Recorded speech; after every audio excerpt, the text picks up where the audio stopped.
Sebuah bengkel di tengah permukiman padat penduduk di kota Makassar, Sulawesi Selatan ludes terbakar. Kobaran api menghanguskan seluruh isi bangunan rumah yang sekaligus dijadikan bengkel di Jalan Mangga 3, Beringin Kanaya, Makassar, Sulawesi Selatan. Warga yang mencoba memadamkan api panik saat terdengar suara ledakan dari dalam bengkel.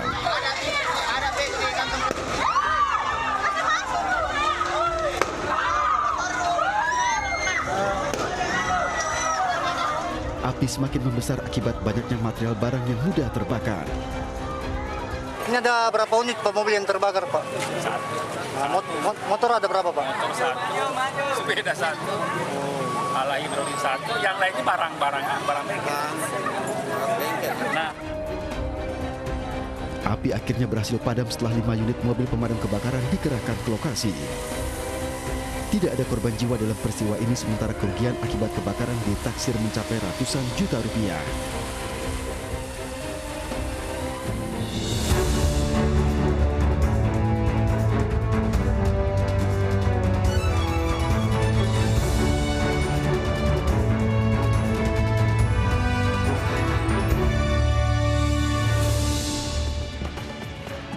Halo, selamat malam pemirsa. Apa kabar Anda hari ini menemani akhir pekan Anda bersama keluarga? Kami akan hadirkan rangkaian informasi yang kami pilihkan dalam iNews Prime Weekend bersama saya Anissa Dasmi.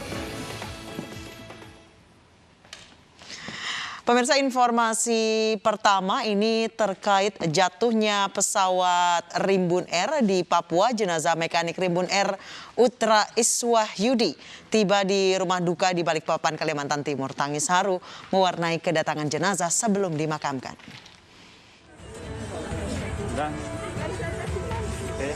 Assalamualaikum dari almarhum Utra Iswahyudi. Kami Tangis keluarga korban pesawat Rimbun Air pecah saat peti jenazah Utra Iswahyudi tiba di rumah duka di Balikpapan, Kalimantan Timur. Istri korban tak henti-hentinya meneteskan air mata memandangi jasad suami yang tersimpan di dalam peti.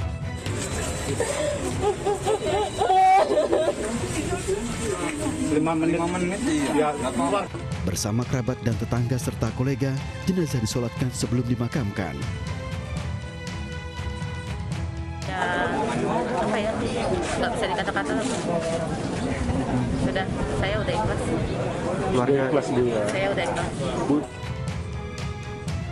Utra Iswahyudi merupakan satu dari korban pesawat Rimbun Air yang jatuh di perbukitan Kampung Bilogai, Sigupa, Papua. Korban dimakamkan di pemakaman umum BDS tak jauh dari kediaman rumah duka.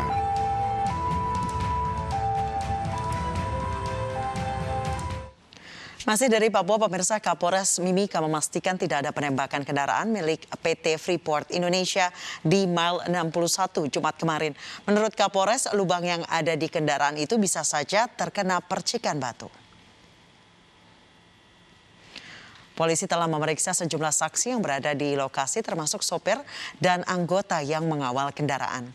Dari pengakuan para saksi, mereka tidak melihat adanya kelompok KKB namun mendengar suara seperti tembakan. Polisi menyebut suara yang didengar para saksi itu bisa saja terjadi akibat percikan batu yang mengenai rombongan kendaraan. Polisi melakukan olah TKP di lokasi kejadian. Suara-suara lain. Hal ini sering terjadi pada saat rombongan kena percikan batu yang keras, mereka beranggapan itu adalah tembakan. Namun kita dengan respon cepat kita akan mengklirkan bahwa memastikan nanti setelah olah TKP apakah itu penembakan atau bukan. Jadi sampai sekarang situasi Tembagapura dalam keadaan aman dan kondusif. Waktunya pun dilakukan pada menjelang malam. Dan kebiasaannya kelompok kriminal bersenjata jarang melakukan waktu-waktu. Puluhan warga saling dorong saat antre mendapatkan vaksin di Ciampea, Bogor, Jawa Barat. Kericuan terjadi saat warga berebut nomor antrean.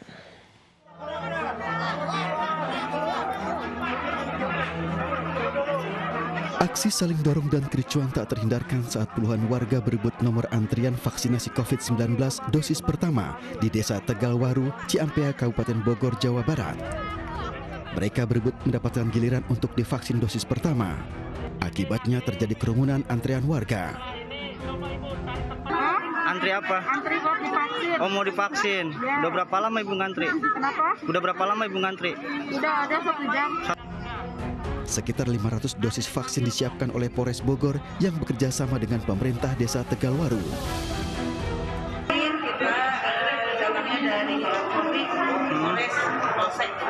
Berapa jumlah seluruhnya ada berapa? 500 warga. Pertama apa? Ini vaksin pertama. Kerumunan yang terjadi menjadi evaluasi penyelenggara untuk meningkatkan layanan dan mengatur antrian di vaksinasi dosis kedua.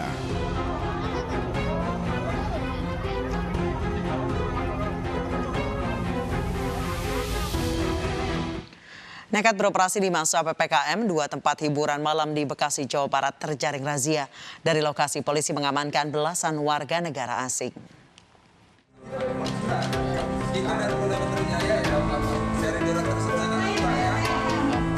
Belasan warga negara asing diamankan polisi saat terjaring dalam razia yang digelar Direktorat Reserse Narkoba Polda Metro Jaya. Belasan warga negara Jepang ini kedapatan sedang menikmati hiburan di dalam ruang karaoke bersama sejumlah wanita di tempat hiburan malam di Kabupaten Bekasi, Jawa Barat. Selain warga negara asing, petugas juga mendapati pengunjung lainnya bersama teman wanitanya.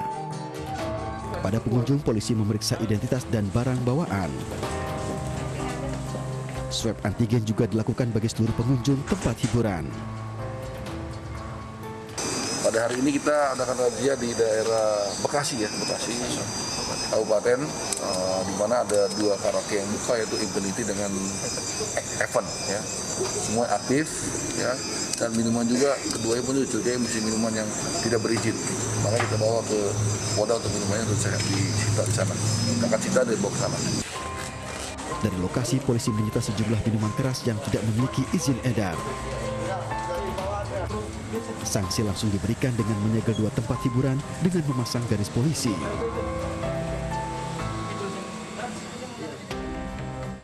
Sementara itu di Jakarta, pemirsa, Satuan Polisi Pamung Praja menyegel 6 kafe, rumah makan hingga angkringan.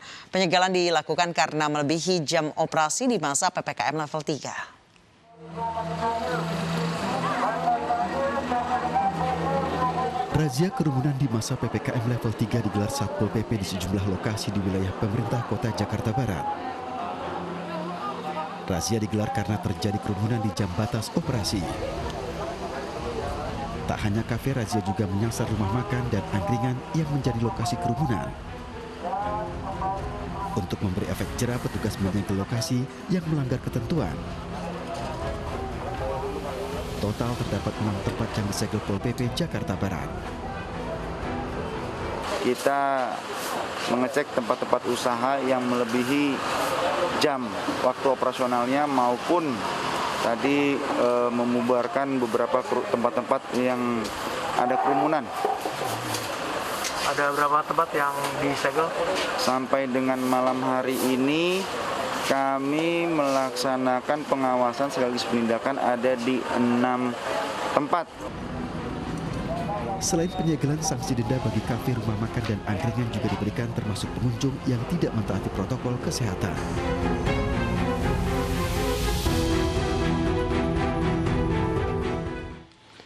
Ganjil genap di kawasan wisata Ancol dan Taman Mini Indonesia Indah mulai berlaku setiap akhir pekan.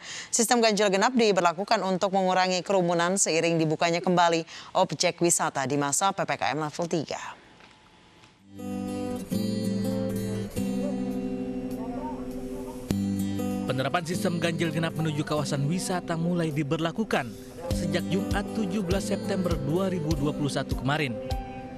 Di Taman Mini Indonesia Indah, pemeriksaan dimulai dari gerbang pintu 1 dan taman segitiga.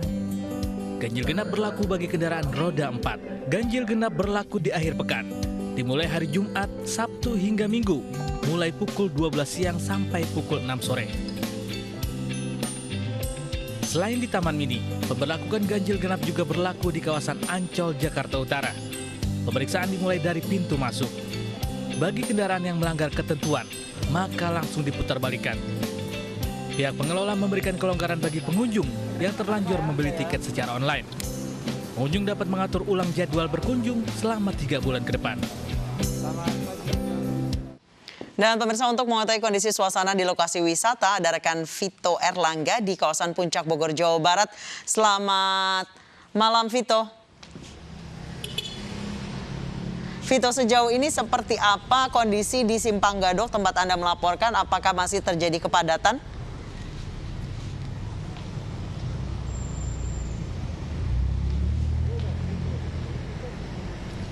Ya, baik.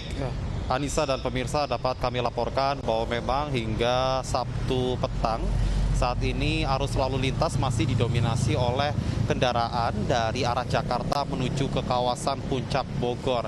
Setelah dilakukan pembukaan di 2 lajur, baik dari arah Puncak maupun dari arah Jakarta menuju ke kawasan Puncak, memang kami memantau sejak siang hingga Sabtu petang ini kendaraan didominasi oleh kendaraan dengan plat nomor B atau berasal dari wilayah Jakarta. Kemudian meskipun saat ini memasuki masa uji coba untuk terkait dengan penerapan ganjil genap di kawasan Bogor, namun kali ini kami melihat antusiasme masyarakat khususnya wisatawan dari luar daerah untuk berkunjung ke kawasan wisata Puncak Bogor ini masih cukup tinggi. Untuk itu dari pihak kepolisian sendiri memang bersama dengan sejumlah instansi lainnya masih terus melakukan ganjil genap dan melakukan upaya pembatasan di sejumlah tempat wisata. Sehingga meskipun sejumlah tempat wisata di kawasan Puncak Bogor ini sudah mulai dibuka, akan tetapi masih terbatas, artinya hanya 50% dari kapasitas maksimum. Anissa. Baik, Vito, kalau misalnya untuk sistem satu arah diberlakukan, ini biasanya berdasarkan apa diberlakukannya?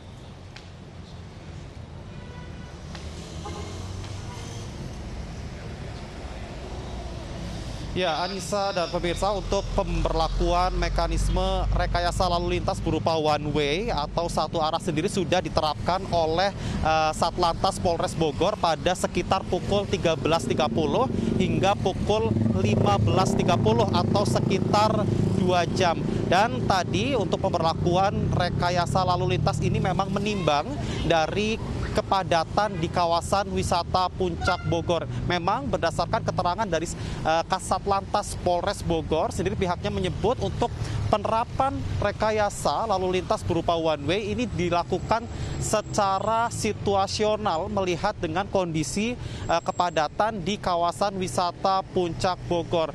Dan selain melakukan mekanisme one way, pihak Satlantas Polres Bogor sendiri untuk mengurai kepadatan atau potensi kepadatan di kawasan wisata sendiri saat ini juga membuka 3 jalur menuju ke kawasan wisata Puncak, yaitu di kawasan Sibanon, kemudian Sentul Selatan, dan terakhir di tempat di mana saat ini kami melaporkan yaitu di kawasan Simpang Gadok. Kemudian terkait dengan penerapan ganjil genap sendiri yang saat ini sudah memasuki masa uji coba pekan ketiga, berdasarkan keterangan dari Kakor Lantas Polri Irjen Pol Istiono saat melakukan peninjauan di kawasan Simpang Gadok pada Sabtu siang tadi. Pihaknya menyebut berdasarkan dari hasil evaluasi selama 3 pekan pelaksanaan ganjil genap, ini ada penurunan mobilitas masyarakat sekitar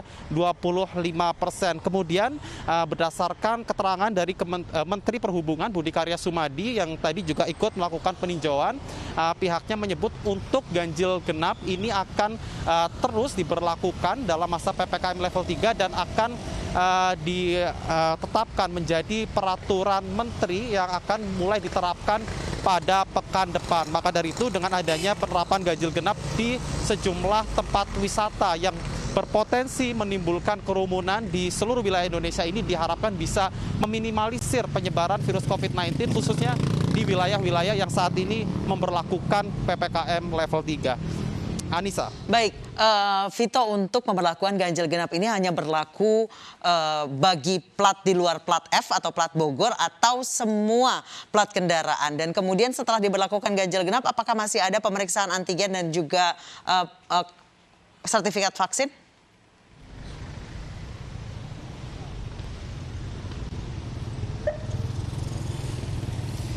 Ya, baik Anissa, dapat kami informasikan bahwa berdasarkan keterangan dari Kasat Lantas Polres Bogor sendiri, pihaknya menyebut memang dalam rangka pengendalian mobilitas masyarakat khususnya di kawasan wisata Puncak untuk pemberlakuan ganjil genap sendiri memang tidak melihat dari apakah kendaraan tersebut berasal dari luar daerah, namun juga beberapa plat nomor F atau kendaraan yang memang merupakan warga atau kendaraan dari asal Bogor sendiri juga jika melintas dengan plat nomor tidak sesuai tanggal ini juga ikut diputar balikan. Artinya dari pihak kepolisian sendiri tidak hanya melihat dari keluar daerah saja, akan tetapi dari warga Bogor sendiri yang memang menggunakan kendaraan dengan plat nomor tidak sesuai tanggal juga ikut diputar balikan.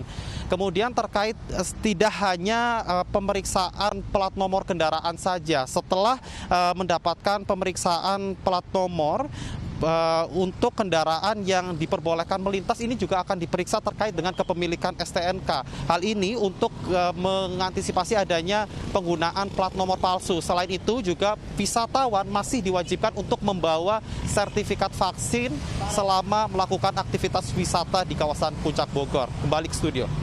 Baik, terima kasih rekan Vito Erlangga melaporkan langsung dari Puncak Bogor, Jawa Barat. Selamat bertugas kembali, Vito.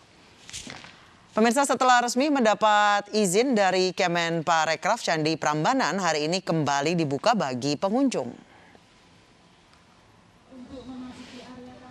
Candi Prambanan dibuka bagi pengunjung dengan persyaratan harus menggunakan aplikasi Peduli Lindungi. Pemeriksaan suhu tubuh juga dilakukan dengan memberikan stiker suhu tubuh kepada seluruh wisatawan yang datang. Jumlah pengunjung di kawasan Candi Prambanan sebanyak 25%.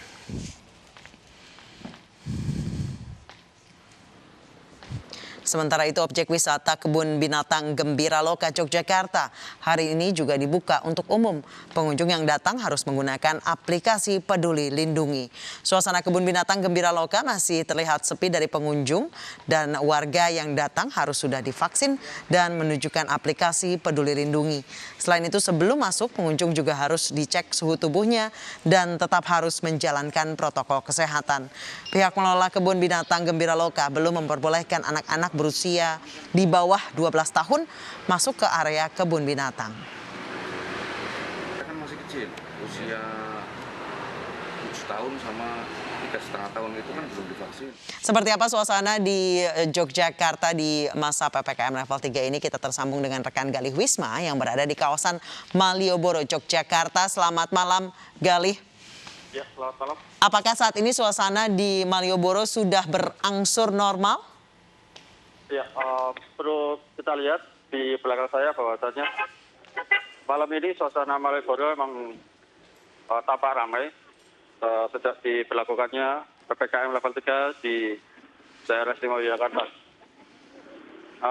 Untuk jalan ruas Malioboro ini, sepanjang jalan Malioboro memang tidak bisa kendaraan roda 2 maupun roda 4 masuk. Namun bagi para pengunjung yang ingin berjalan-jalan di sekitar Malioboro tetap bisa untuk melakukan aktivitas. Baik, Galih, jika di beberapa kawasan wisata di Jakarta dan juga di Puncak ini diberlakukan ganjil genap, apakah di Yogyakarta atau di kawasan Malioboro juga ini diberlakukan ganjil genap untuk kendaraan? Ya, untuk memberlakukan ganjil genap di sekitar Malioboro tidak diberlakukan. Namun di 3 destinasi wisata di daerah istimewa Yogyakarta diberlakukan ganjil seperti di Kebun Binatang Gembira Loka, kemudian Taman Bersih, Tebing Bersih, dan yang terakhir Taman Mangunan. Itu diberlakukan ganjil genap. Namun untuk di Malioboro hanya ditutup jalannya untuk kendaraan roda 2 atau roda 4 tidak bisa masuk di jalan sepanjang Malioboro. Baik, berarti tidak ada juga pemeriksaan sertifikat vaksin dengan Peduli Lindungi ya, Galih ya? Tidak setiap saat. Hanya saja kemarin beberapa hari yang lalu dari Satpol PP melakukan sidak di pengunjung Malioboro untuk mengecek pengunjung yang dia melalui aplikasi Peduli Lindungi. Namun tidak setiap hari. Baik. Terima kasih Gali Wisma melaporkan langsung dari kawasan Malioboro, Yogyakarta. Selamat bertugas kembali. Pemirsa, usai jeda tersangka kasus penistaan agama Muhammad KC dianiaya teman satu selnya di rutan Barreskrim Polri. Kami akan kembali dengan informasi selengkapnya usai jeda.